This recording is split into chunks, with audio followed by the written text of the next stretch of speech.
నేను అడుగుతున్న ఒక్క రోజైనా ఒక్క గంట అయినా నేను ఎప్పుడన్నా సెలవు తీసుకున్నానా? నా మంత్రులు ఎప్పుడైనా అందుబాటులో లేరా? మీకోసమే కదా సచివాలయంలో వచ్చి కూర్చుంటుంది. ఇవాళ వేలాది మంది సచివాలయానికి వచ్చి కాగితాలు ఇచ్చిపోతున్నారు కదా. ఇవాళ జ్యోతిరావు పూలే ప్రజాభవన్లో ప్రతి అధికారి అక్కడ కూర్చొని ప్రజలు ఇచ్చే వినతి పత్రాలు చూస్తున్నాం కదా. ఎప్పుడైనా సెలవు తీసుకున్నానా మిత్రులారా?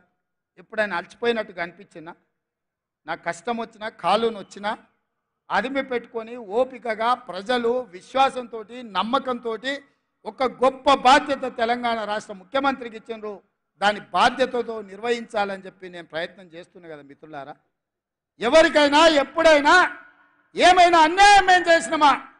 ఇవాళ ఎందుకు 3 నెలలు 6 నెలలు ఈ ప్రభుత్వాన్ని పడగొడతామని ఇక్కడ కేడీ అంటుండు, అక్కడ మోడీ అంటుండు. మీరు ఒక్కసారి ఆలోచన చేయండి. ఏమిటి దుర్మార్గం అని నేను అడుగుతున్నా. కేసీఆర్ ఎన్నికైతే 10 ఏళ్ళు ముఖ్యమంత్రిగా ఉండొచ్చు, నరేంద్ర మోడీ ప్రధానమంత్రిగా ఎన్నికైతే 10 ఏళ్ళు ఆయన ఢిల్లీలో దర్బార్ చెలాయించవచ్చు. మరి ఇవాళ ఇందిరమ్మ రాజ్యం పేదోళ్ళ ప్రభుత్వం వస్తే 6 నెలలు కూడా ఉండనియారంట. ఇదెక్కడ న్యాయం, ఇదెక్కడ ధర్మం అని నేను అడుగుతున్నా. ఇది న్యాయమా? మీరు ఆలోచన చేయండి. ఏం ఉద్దేశం, ఏం ఆలోచన? అక్కడ మోడీ అయినా ఇక్కడ కేడీ అయినా ప్రజల చేత ఎన్నికైన ప్రభుత్వం 40% ఓట్లతోని గెలిచిన ప్రభుత్వాన్ని పడగొడతామంటే ఇది ప్రజాస్వామ్యానికి దేశానికి మంచిదా అని నేను అడుగుతున్నా. విజ్ఞులు మేధావులు ఆలోచన చేయాలి. దుర్మార్గమైన రాజకీయాలను పాత్ర వెయ్యాలి. ఎందుకు పడగొడతామంటున్నారు మా ప్రభుత్వాన్ని అంటే పార్టీ ఫిరాయింపులు, పార్టీలను చీల్చడం, ప్రభుత్వాలను పడగొట్టడమే మీ నీతి, మీ జాతి అని నేను అడుగుతున్నా. ఒక పాలమూరు బిడ్డ, ఒక రైతు బిడ్డ ఇయ్యాల కుర్చీలో కూర్చుంటే చూసి ఓర్వలేకపోతురా? ఏం మా పాలమూరు బిడ్డలకు అర్హత లేదా? మేము చదువుకోలేదా? మాకు హక్కులు లేవా? మేము ఈ రాష్ట్రంలో ప్రజలం కాదా? 4 కోట్లలో మేము లేమా? ఈ 4 కోట్ల ప్రజల కష్టాలలో మేము పోరాటం చేయలేదా? మేము తెలంగాణ ఉద్యమంలో లేమా? తెలంగాణ ఉద్యమంలో ఆ బేకార్ గారిని నుంచి పార్లమెంటుకు పంపించింది మేం కాదా? పాలమూరులో ఊరు లేదు, పార్లమెంటులో నోరు లేదు, అయినా బేకారోడు కరీంనగర్ నుంచి మన జిల్లాకు వలసి వస్తే మనం గెలిపియలేదా? మన మంచితనం చేతగంతనమా అని నేను అడుగుతున్నా మా యువకుల్ని.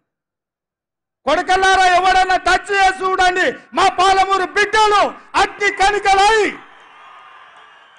మానవ బాంబులై నా కొడకల్లారా ఎవడన్నా మిగులుతే నేను చూస్తా అనుకుంటురేమో, తమాషా చేస్తురేమో.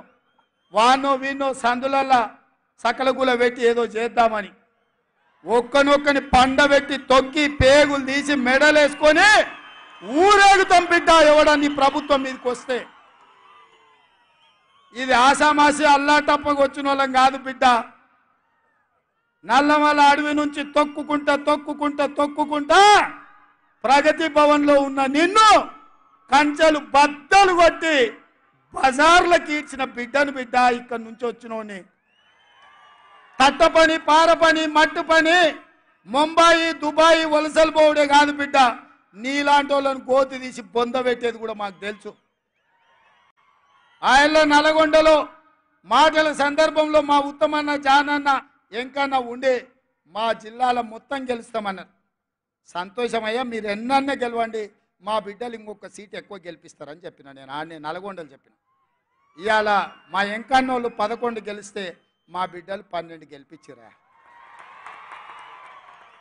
మళ్ళీ మా ఎంకన్న ఇవాళ అంటనే ఉండి పక్కల నుంచి మా నల్గొండ భువనగిరి మేము అల్క గెలుతామే, మరి నీ